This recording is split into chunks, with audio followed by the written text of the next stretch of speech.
Lavoratori e lavoratrici cucivano e confezionavano capi in mezzo ai rifiuti. Circa 7 tonnellate di immondizia hanno trovato gli uomini delle Fiamme Gialle di Castelfranco Veneto nel corso di un blitz in un laboratorio tessile della Castellana.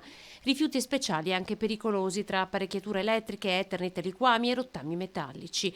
Il locale che li ospitava non era in regola nemmeno con le norme antincendio e tra i lavoratori, tre di questi, erano completamente irregolari, 2 ghanesi e un cittadino cinese, tutti senza contratto.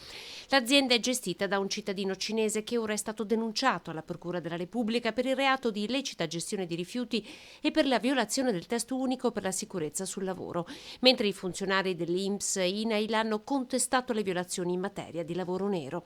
Secondo la legge è consentito alle aziende detenere quantità di rifiuti presso i propri locali entro i limiti tassativamente previsti per un periodo massimo di 3 mesi, annotandone quantità e tipologia.